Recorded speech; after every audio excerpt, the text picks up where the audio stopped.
In this section, we'll discuss how to create partitions on disks, format new partitions with file systems, and then enable file systems for persistent mounting. Before a new disk can be utilized by a Linux system, it must first be partitioned and formatted for its intended use. Partitioning allows different sections of one disk to be used for different purposes. Here are just some of the many reasons why disk partitioning would be necessary or beneficial. For example, you may want to install different operating systems on the same disk in a multi-boot configuration.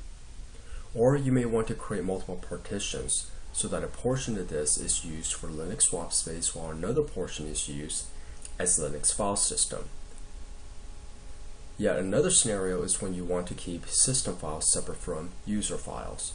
Having these two types of files separated on different partitions makes it easier to handle tasks such as imaging as well as data backup and recovery. As hard drives continue to grow in size, it is now the rule rather than the exception that administrators will want to allocate space on a new disk for more than one single function. Therefore, disk partitioning is a task that all Linux system administrators should be familiar with. Before we continue our discussion regarding disks and their capacities, it is useful for us to first clarify some of the terminologies used when referencing data storage units. In the table on the left-hand side are data storage units that most people are familiar with, such as kilobytes, megabytes, gigabytes, and so on. These units are referred to as decimal storage units, since their calculations are based on powers of 10. In the table on the right-hand side are slightly different terms, also used to describe data storage units, such as kilobytes, megabytes, gigabytes, etc. In contrast to the units in the table on the left, which were based on powers of 10, the units in this table are calculated based on powers of 2. As such, these are referred to as binary data storage units.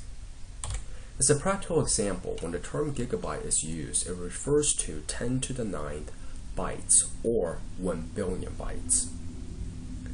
On the other hand, when the term gigabytes is used, it refers to 2 to the 30th bytes, or slightly more than 1 billion bytes. For the past several decades, a master boot record, or MBR partitioning scheme, has been the standard for how hard drives should be partitioned on systems running BIOS firmware.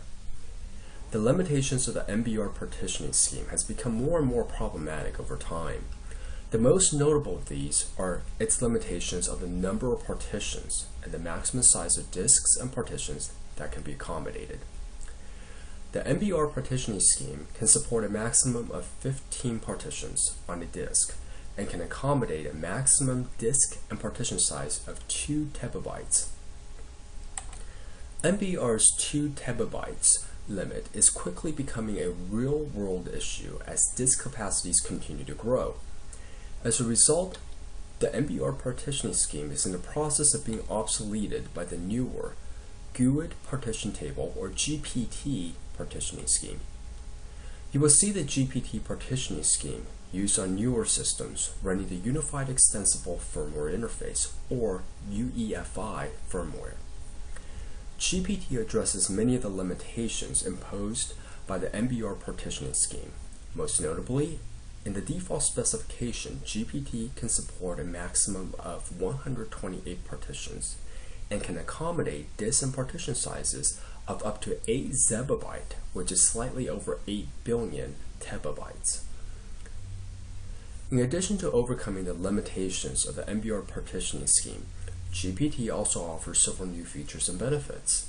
Per its namesake, GPT uses 128-bit globally unique identifiers to uniquely label each disk and partition.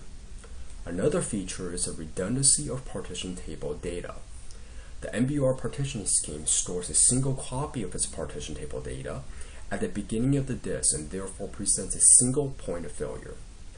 GPT, on the other hand, stores its partition table data at the beginning of the disk and then also stores a backup copy of this data at the end of the disk. It is important for Linux administrators to be familiar with both the GPT and MBR partitioning schemes because it is common for them to encounter.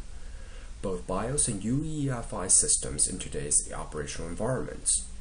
Administrators should be familiar with the differences between the MBR and GPT partitioning schemes, as well as be proficient in the tools used to administer partitions on disks using either one of the two partitioning styles.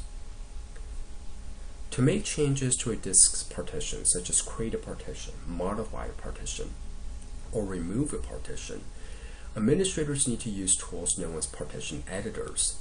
There are many partition editors available on Linux systems. We will demonstrate the use of three commonly used command line partition editors: fdisk, gdisk, and partedit.